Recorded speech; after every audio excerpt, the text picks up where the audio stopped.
Hello, everyone, and welcome to Full Time, where we take you around the world of soccer locally, regionally, nationally, and internationally. Full Time is presented by the Game Sports Podcast and powered by 91N. You are listening to Season 4, Episode 4 of Full Time. I am your host, Daniel Scarpino, and with me is our co host, Gitano Gallo. Before we begin today's show, Full Time is sponsored by Little Caesars Pizza. With their 2 locations in Sault Ste. Marie, Ontario, you can download and access the Pizza Portal app so you can enjoy a delicious hot and ready pizza from Little Caesars today. We remind our listeners that recordings of Full Time occur weekly or bi-weekly, and uploads to all of our platforms for public viewing and listening occur weekly or bi-weekly as well. Folks, it is a pleasure to be with you all here on this podcast, and a very happy Canadian Thanksgiving to all. G, my good friend, how are you, man? Not bad. Happy Thanksgiving, Scarps. How you been? I'm doing well for sure, and the sun's shining. It's been a beautiful weekend here so far. Been able to enjoy most of it outdoors, so life is definitely good. In today's show, we will examine Europe's Big Five. We'll analyze the MLS, discuss the Champions League, and we'll take a look at local soccer. As always, if anyone would like to listen to our previous content, please check us out at Full Time on the Game Sports Podcast. And without further ado, Gaetano, and to everyone who has taken the time to tune in here today, let's kick off. We begin today's show by delving into Europe's Big Five. Gee, the games have been steady, as has been the entertainment. What can you say for how things currently stand in Europe's Big Five? And what are your thoughts on VAR these days? Loaded question, the VAR. But looking around Europe, it's been pretty good. Most of the top leagues have, top clubs in the top leagues have been playing really well, which is always good for the excitement value. And I think it's been a pretty good first couple months of the season here. Excellent, and I feel the same. It's nice to see the competitiveness, especially across some leagues that maybe we didn't think so much, but we'll talk about that here and now. We're going to get the ball rolling by looking at the English Premier League. It's Tottenham and Arsenal, who are joint top of the English top flight, sharing 20 points apiece. Manchester City occupy third place with 18 points. It's Liverpool in fourth with 17 points. Gee, again, such a competitive start to the division, about 1/4 the way into the season. What are your thoughts? Yeah, it's looking good so far. It's a little disappointing seeing Spurs top of the table, but we both know that won't last too long. But I'm looking at the rest of the top kind of 6, top 7, and it looks like it's gonna be a really, really good scrap. Even teams like Palace and Newcastle on 13 and 12 points respectively, sitting in 8th and 9th. That's a pretty respectable spot for them so far. I think we're in for a really, really, really incredible title race, and I think just the race for those European spots as well.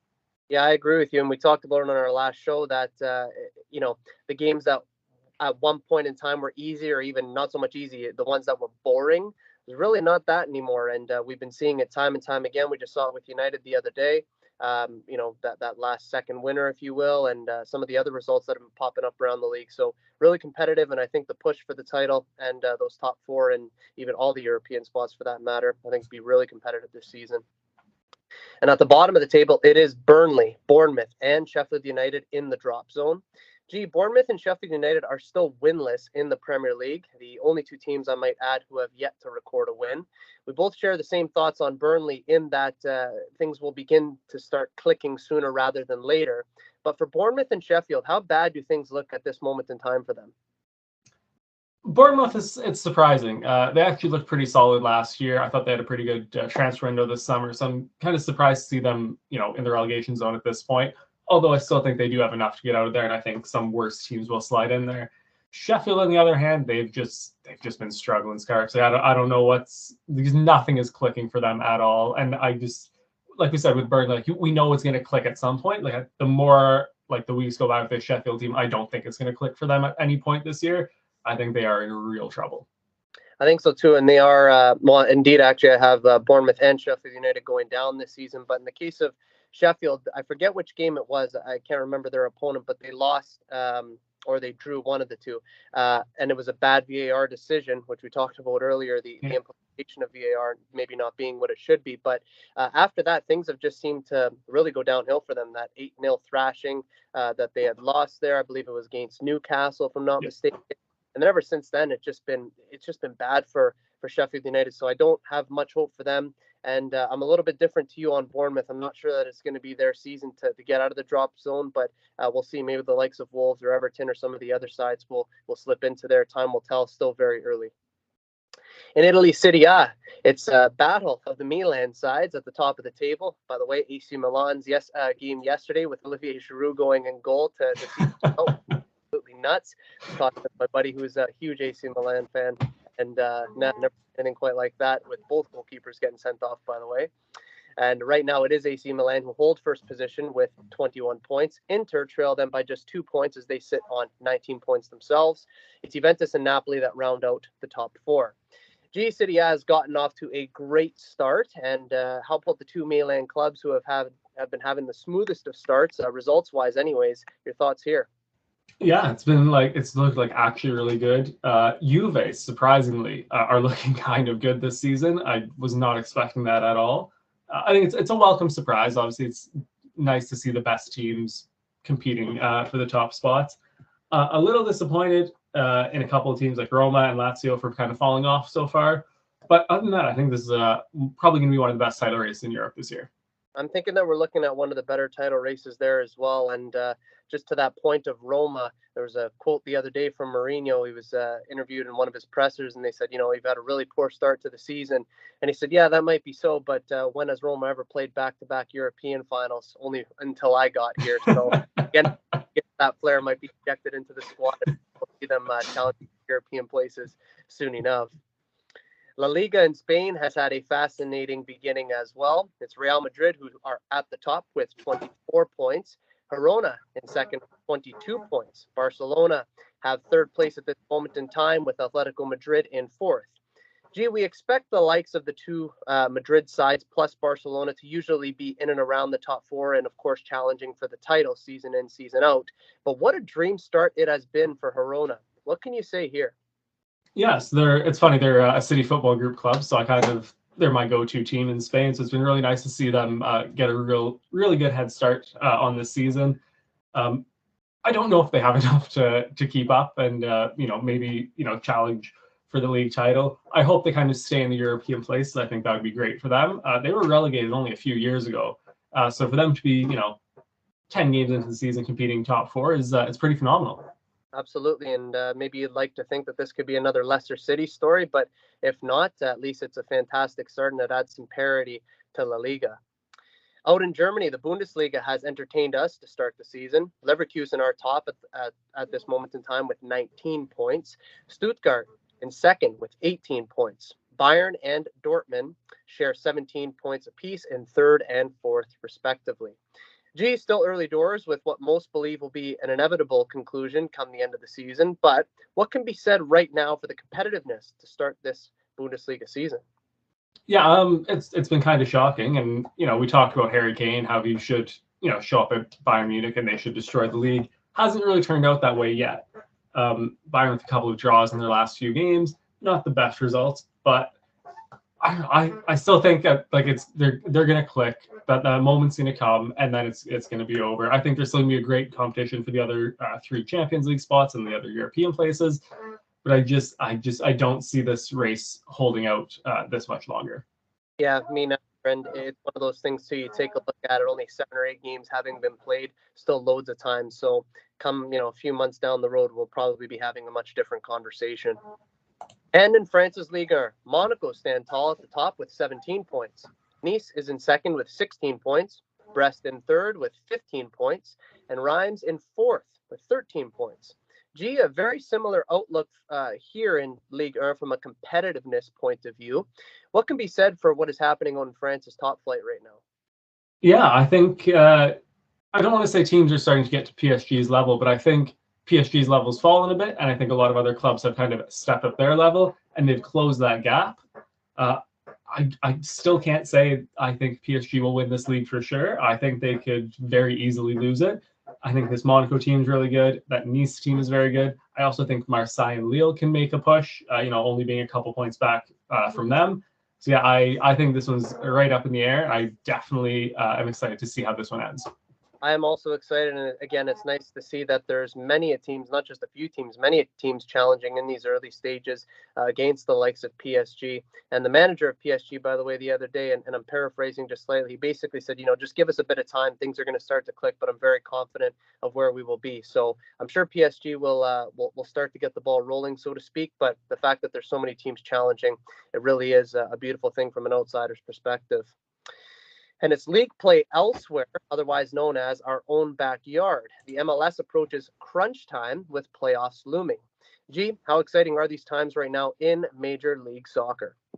Man, it's there's just something about playing like soccer in the fall when it starts to get a little colder. I know TFC are out, but like those like kind of like fall winter nights at BMO Field were always like the best. And like I was lucky enough to go to a couple.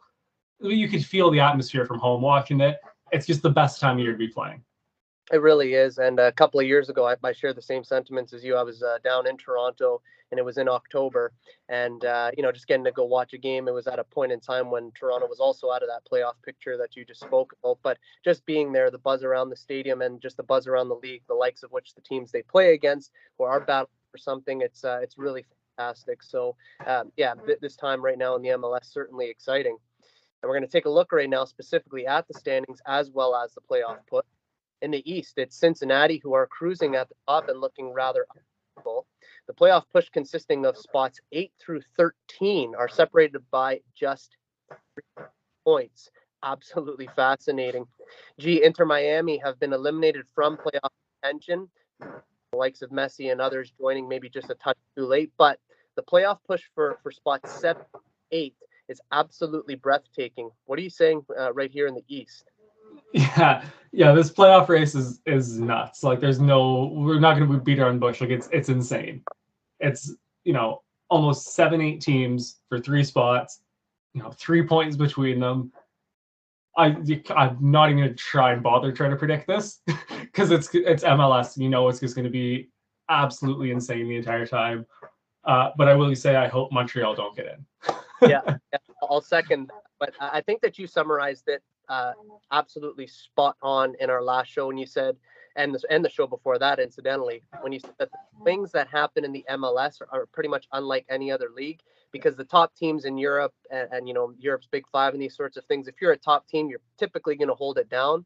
But the way in which things work in the MLS, the parity is just so much larger where you don't know what's going to happen. So the fact that 12 points could be up for grabs, well, that could be for anybody. It's not just going to be for the team who has currently the best record. So the playoff push in the East, certainly something to look at and continuing to look at for the next few weeks as the season comes to a close. And in the West, it's a little bit closer at the top, but St. Louis is still holding it down. The playoff push for those final few spots are being contested for teams sitting in 7th all the way through 12th. Gitano, an almost equally thrilling race out there in the West for the playoffs. What are your thoughts here? Yeah, again, like it's 7 teams, only a few points between them. Like, I love how the MLS has like grown into this, where because for a long time it wasn't like this. There were the good teams, there were some middle ground teams, and there were some very very bad teams, and especially out west, like there were some ugly like Real Salt Lake teams. There were some ugly Colorado Rapids teams back in the day. So it's just so great that the league is so even. Again, I don't want to make a prediction because it's just not going to be accurate at all. So much. I think there's only 4 games left, 3 or 4. Yeah, like there's just so much can happen in those 4 games. Like I said, 12 points when the teams in 7th and 12th are separated by like 3 points. I love it so much. It's just so much chaos. I'm so glad I'm not invested in it right now as like a TFC fan, because if they were involved in any kind of race like this, just unnecessary stress. Yeah, you and me both, and you and I, Gaetano, talk regularly, and one of the things that we haven't talked about this year, at least for the last few months, Toronto FC, it's been something that we haven't had to talk about because it's not been something that's been on our radar because they haven't been competitive. They've hardly won any game. It's been a huge rebuild season. But 2 things I would say in terms of the MLS, in a few weeks, when we do our next show, we'll definitely have a clearer picture for them. It'll be great. But the second thing is this, and I think you'll appreciate this being a huge hockey guy yourself. The other day I saw Gary Bettman, the commissioner of the NHL. he had released a statement about maybe building and growing the league, but he had said, "Oh, I don't know if we're really ready for that yet to get more teams in the NHL." But you take a look at the MLS; they almost seemingly grow every season or every other season. It seems like the MLS is continuing and wanting to take those jumps. So I think that for where the league is right now and where it's going to be, I think it's leaps and bounds. And you talked about back in the day some really poor, Colorado Rapids sides and some other teams like this. I think moving forward, we're just going to continue to see the league getting more competitive, more bigger, and or even bigger, I should say, and probably a lot better. It's the same.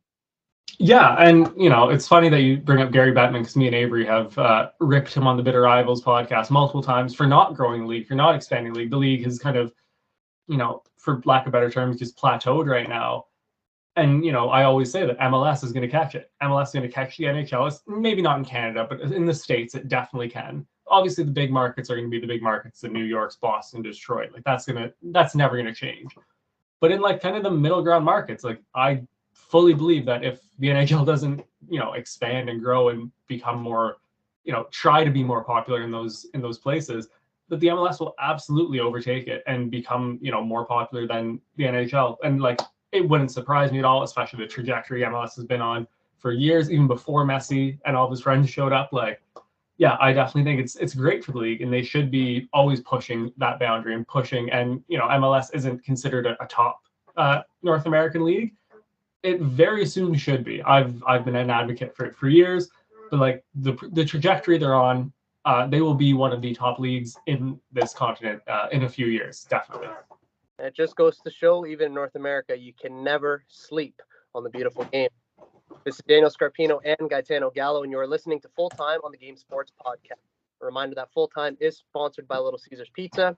You can download and access the Pizza Portal app for any of the 2 locations in Sault Ste. Marie, Ontario. Have a delicious hot and ready pizza from Little Caesars today. The Champions League has brought music to our ears and delight to our eyes over the past few weeks. G, are you happy with how the Champions League has begun? Yeah, I just want to like start this saying it's really weird as a City fan going into the Champions League and not like that pressure of like, is this finally the year? Like, it's really weird to sit there and be like, okay, like we're just here now. Like we've won it, we've done it. Like, all right, like, let's do it again. Like, it's because for like as long as I've been a City fan, that's been like it's always they've spent X amount of money this summer. Is this the summer they finally like push themselves to the Champions League? So it's really nice to like not have that pressure. It's been it's been a great start, especially with that. Yeah, and I mean, I share the lack of pressure, if you will, in a much different way, just because Arsenal is back in the Champions League after a 7-year hiatus. So, yeah, we both certainly share, I guess, somewhat of the same feelings, but different feelings. But I mean, the thing that we definitely both share is that we are happy that the Champions League is back and in full swing. And what we are going to do here and now is take a look at each group and give some predictions as to who we believe might go through come the end of the group stage. In Group A, it's Bayern with a perfect record and Galatasaray trailing them by 2 points. Copenhagen and Manchester United round out the bottom 2. G, your thoughts on this group and who do you have going through? Well, I'm going to try and keep it not as not biased as possible. But I'm going to have Bayern Munich winning the group, and I think Galatasaray will go through. I just, from a non-biased standpoint, I don't think United have the squad to do anything in Europe this year. I think they'll be this and done. If they maybe scrape third and get into the Europa League, they might get some games in there. But I don't see them getting out of this group. They were absolutely atrocious when they played against Galatasaray at Old Trafford, and that's just from a United standpoint, that's just unacceptable. And I don't think they'll turn it around in this group, and I think they'll go out. And I'm gonna go the same way as you. I think that Bayern and Galatasaray are definitely going through. United have had such a weird start to the season, and they have pulled some results, albeit hasn't been great. So yeah, from this point of view in Group A, I'm also going to go with Bayern and Galatasaray. I think they look the most threatening and likely to top the group and come second respectively. In Group B, it's Lens at the top and Arsenal in second. Sevilla and PSV rather trail in behind them. G, your opinion on this group and who will move along? It's probably one of the most like even groups I think in the entire competition.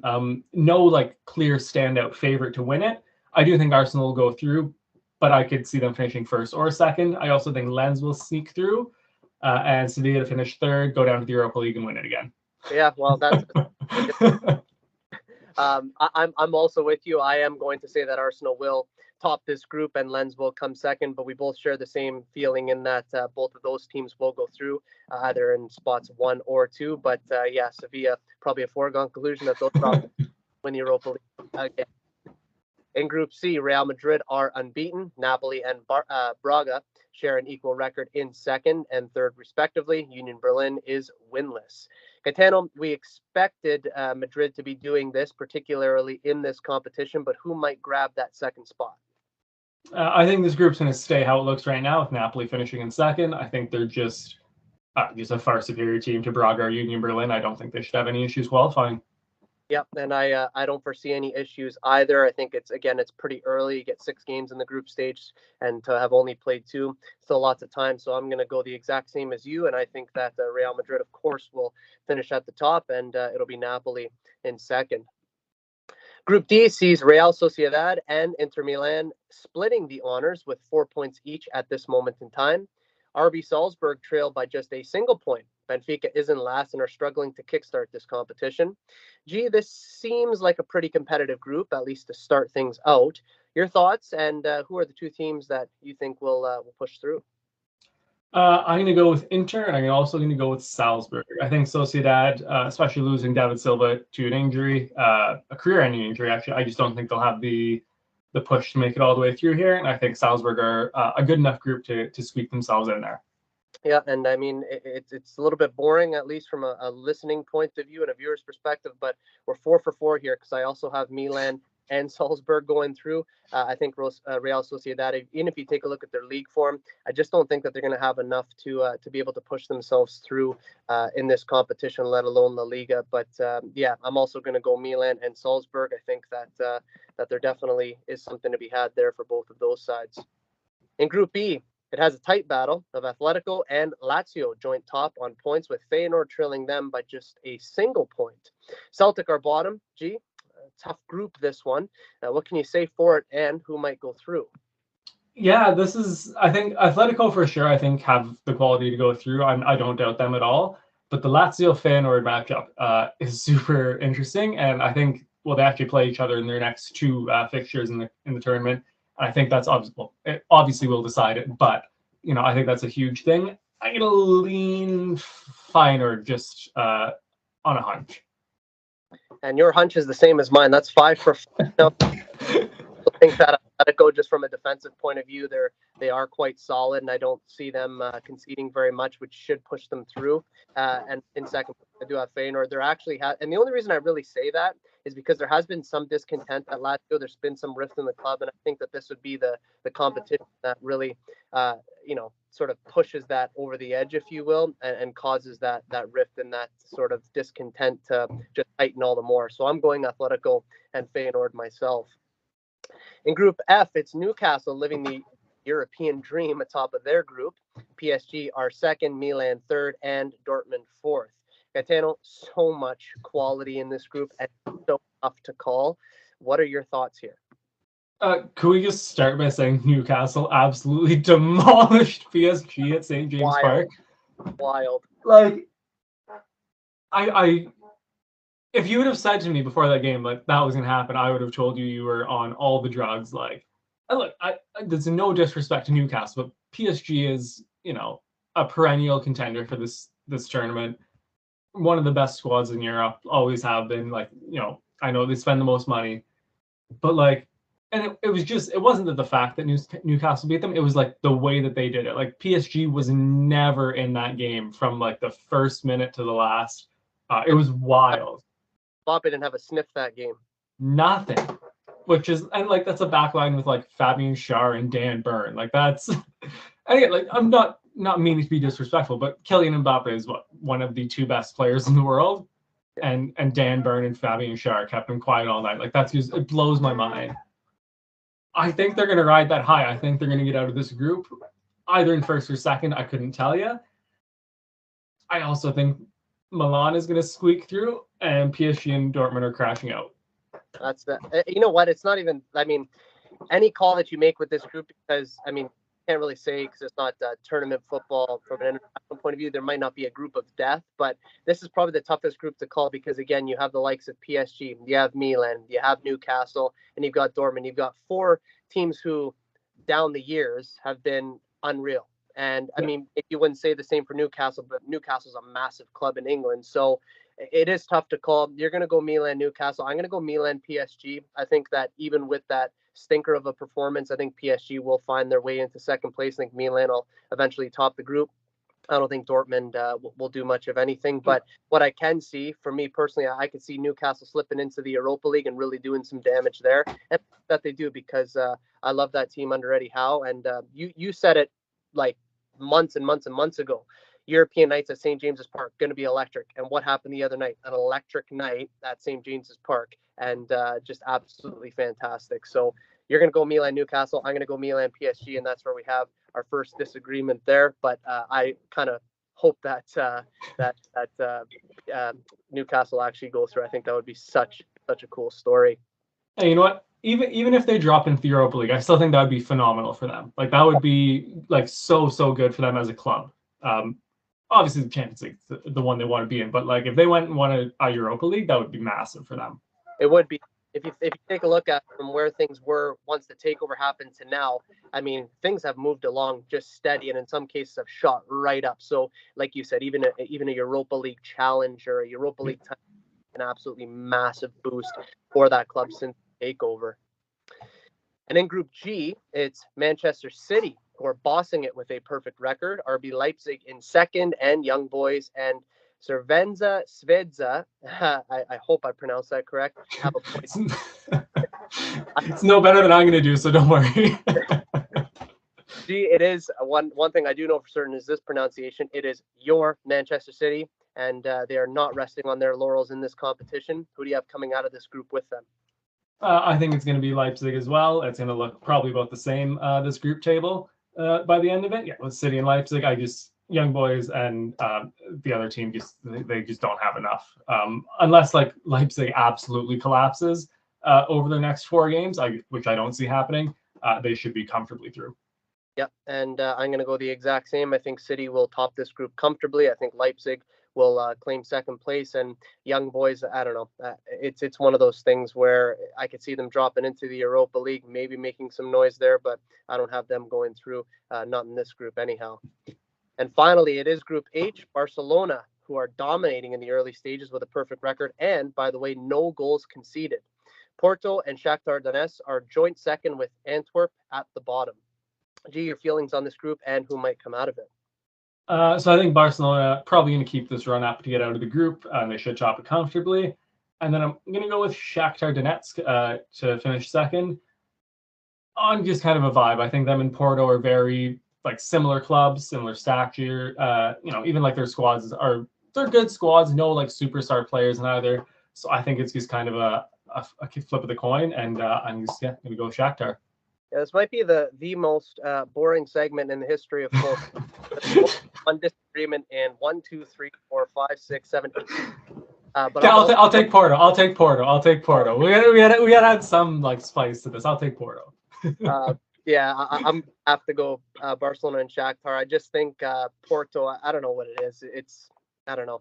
I've looked at it. I've watched it, and I just feel like Shakhtar has just a little bit more quality. So I've always had them going through. Barcelona, though, I must say, even though they're sitting, I believe, as we talked about, in third right now in the Liga early stages, they look fantastic in this competition. So definitely them and Shakhtar. But this is the Champions League. We know that anything can happen, and you could attest to it, obviously, last year with your side winning. It's been an incredible start, and even more incredible times to come. Champions League matches will resume on Tuesday, October 24th. And folks, it is now time for a local soccer update. The SFC Cup wrapped up last Monday with a cup final taking place at 8 p.m. at the Northern Community Centre in Sault Ste. Marie, Ontario last Monday. The month-long tournament saw teams across Sault Ste. Marie compete over a 4-week duration in the second annual cup competition hosted by men's soccer in the Soo.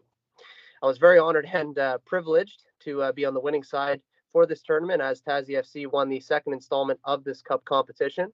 Cash prizes for first and second place were presented at the conclusion of the Cup final, and tournament MVP was awarded also. Gitano, how great is it that our soccer community, even during the breaks, if you will, between seasons, can host these cup competitions year in, year out? Yeah, so first of all, congratulations on winning the tournament. I haven't got the chance to see in person yet to say it, so I'll say it now. Thank I think it's just phenomenal that we can play soccer, at a pretty high competitive level, basically the whole year. Like, I'll give them a couple weeks off between. Like, yeah, it's phenomenal, and to bring the community together that way, at the WEC is just it's just amazing. Yeah, it really is, and it's nice that we always have something to strive for and compete for. And I mean, if you take a look at back in the day, maybe it was, and it's not to put it down or anything, but if you take a look at the clubs from 10, 15, 20 years ago, how competitive things were league-wise, maybe not as competitive now, I would say, but the fact that we have more competitions, I think is really cool, because before it was basically league playoff, and then you wait till you play your indoor season, it's league playoff, and then that's it. Whereas now you've got these different cup competitions. So it might not be as competitive league wise, but at least with these different competitions, the competitiveness still stays really high, and you have something to strive for pretty much every 3-4 months, which is super cool. And with the conclusion of the tournament, that means that indoor soccer is upon us in just a few weeks' time. Youth soccer kicks off on Monday, October 14th. Women's soccer in Sault Ste. Marie kicks off on Sunday, October 22nd. Men's soccer kicks off the next night on Monday, October 23rd. Gitano, we are about to have a packed indoor soccer facility here in the Sioux for the next 6 months straight, as we simultaneously brave the cold winter here in Northern Ontario. How exciting are these times as we prepare for the indoor soccer season? Oh, it's just the best, like the group chat's starting to blow up again. Like it's the best feelings when I'm at work and I look on my phone and like there's messages in the soccer groups like, hey, like now it's getting serious. Now we're starting to roll. I'm just, hopefully getting on the outdoor fields a couple more times before we actually start, just to get some touches back in, because I've not kicked a ball in a very long time now. But yeah, I'm so excited for this. Monday nights, like there's just nothing better to do on a Monday night than, go play footy with the boys. Hopefully win a back-to-back league title. Hopefully win a back-to-back playoff title. Should be a good one. Yeah, you've got trophies and titles to defend, and as do we. I think it's now 4 years that we've been defending these league and playoff titles. So we're in the same boat as you guys. And in your case, it's Monday nights. In our case, it's Tuesday nights. But early on in the week, how do you want to do things? You want to be at the field. You want to be playing footy, and in our cases, you want to be defending those honors that we were able to win last year and in seasons prior. So super exciting times ahead. And I will say that in terms of how things are going to be this year, and we're going to let everyone know where they can catch games, how they can catch games, a little bit different in previous years. And you'll attest this, Gitano, games were, how can I word this without sounding pessimistic? They were a little bit all over the place in the sense that there wasn't a specific game night. So you'd have like, okay, you might kick off on a Tuesday, but you also might be playing Thursday, or you might play on a Wednesday, but you might have a Friday game as well. So it was a case of like, people trying to reach out and say, okay, well, where can I get to watch games at what times and what days and these sorts of things? And you couldn't really give a straight answer. Whereas now this season, because we're going back to that 1 game a week format, where you know exactly where you're playing, when you're playing, and who you're playing against, it really is a brilliant thing. So a gentle reminder to all of our listeners that all of the games for indoor soccer this upcoming season can be watched at the Northern Community Centre in Sault Ste. Marie, Ontario. Youth games take place on Monday, Tuesday, and Thursday evenings between 5 and 7 p.m. So they, of course, get the early slots for the kids. Women's soccer can be watched every Sunday between 5 and 7 p.m. And men's soccer is played, as we just talked about, every Monday and Tuesday evening between the hours of 8 and 9 p.m. So, just before we go into this last little bit, and I think it's probably prudent in terms of, and well, I can give examples of it. Just even last weekend being away at Brock, which I wish we almost had it. Just a little bit more on VAR. Is there anything that you'd like to piece together? Because I'm looking at our segment here. We're about to talk about varsity soccer at the college and the university level. We obviously don't have it there. We have, again, high level referees, but it's probably something that we could even use with. Is there anything that you'd like to talk about anymore on VAR? Yeah, so we kind of glanced over it quick when we were talking about Europe's top 5 leagues there, and I want to like swing back to it because we have to talk about the Liverpool Tottenham game. Like that's one of the worst refereeing performances I've ever seen in my life. Like just like, and look, we've seen some bad ones, and even our playing days here, we've seen some bad ones. Like not just the professionals, but like this is up there. Like that disallowed goal is just like unacceptable. Is like it just isn't enough of a word for it. You know what I mean? Like it's so bad. And the thing is, VAR works so well everywhere except the Premier League. And you know, if hopefully they do bring it at some capacity into OUA at some point, they probably should. You know, considering it's basically this second highest level of soccer being played in Canada, Correct. Other than like amateur level of soccer in Canada, below the MLS, and on par with League One. Yeah, like I feel like at some point there should be VAR brought in. And like it'd be crazy to imagine VAR at like superior heights, but still. But yeah, like the Tottenham game, I don't know how those refs came. Well, we know how they came to the decision they came to. I don't understand how there isn't like a fail safe for them to like make the correct call, right? Because we both listened to that audio and watched the video. And like you hear them at some when they realize that the call on the field was wrong, and the play restarts from the free kick. Like it's crazy to me that they can't just go, hey, stop the game for a second. Like you got the wrong call. Like they just let it go. Like I can't wrap my head around that.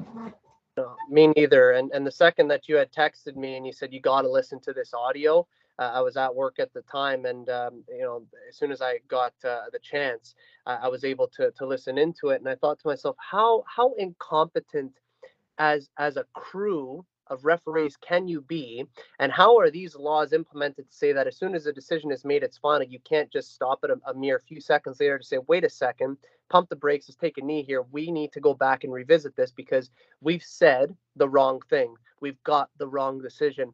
And again, you just said it, I think, perfectly well.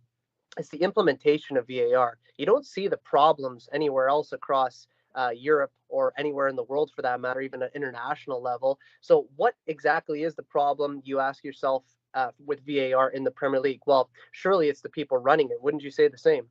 Yeah, well, and that's the thing is everyone loves blaming like VAR, but it's like the technology worked perfectly fine. You watch the video, they draw the lines, Luis Diaz is onside, you see the green lines, it's all good. The issue was basically that the ref on the field called it offside. VAR didn't. They thought his on-field decision was onside, so when they go, yeah, you're good, you know, continue playing with your call. That he just, but like as soon as they kick that free kick, they should be like, oh, that's not like it's just so simple that they could have just been like, hey, that's the wrong thing. The goal was on, and then it would have been okay, perfect, no issue.